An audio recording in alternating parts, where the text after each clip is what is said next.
মধ্যপ্রাচ্যে আবারও যুদ্ধের দামামা।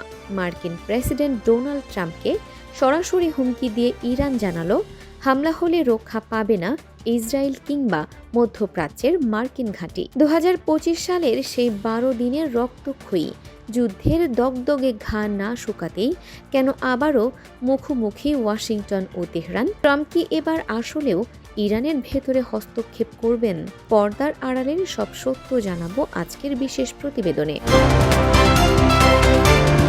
দর্শক, ইরানের পার্লামেন্ট স্পিকার মোহাম্মদ গালিবাফ সম্প্রতি এক কঠোর বিবৃতিতে মার্কিন প্রশাসনকে সতর্ক করে দিয়েছেন। তিনি সাফ জানিয়েছেন, ইরানে চলমান অস্থিরতাকে কেন্দ্র করে যুক্তরাষ্ট্র যদি কোনো ধরনের হস্তক্ষেপের চেষ্টা করে তবে তেহরান চুপ করে বসে থাকবে না। মার্কিন হামলা হলে ওই অঞ্চলে অবস্থিত যুক্তরাষ্ট্রের প্রতিটি সামরিক ঘাঁটি এবং ইসরায়েলকে বৈধ লক্ষ্যবস্তু হিসেবে গণ্য করে পাল্টা আঘাত করা হবে।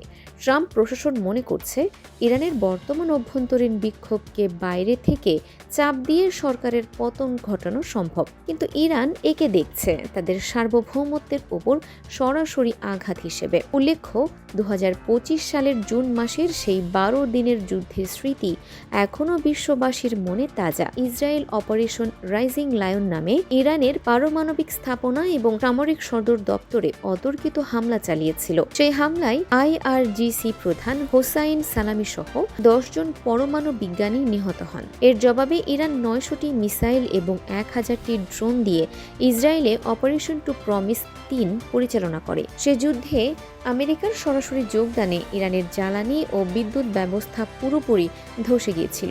যদিও ট্রাম্পের চাপে 24 জুন একটি অস্থায়ী যুদ্ধবিরতি হয়েছিল, কিন্তু ইসরায়েল দাবি করেছিল তারা ইরানের পরমাণু কর্মসূচিকে কয়েক বছর পিছিয়ে দিয়েছে। বর্তমানে ইসরায়েলের প্রধান উদ্বেগ হল ইরান পারমাণবিক অস্ত্রের একদম কাছাকাছি পৌঁছে গেছে।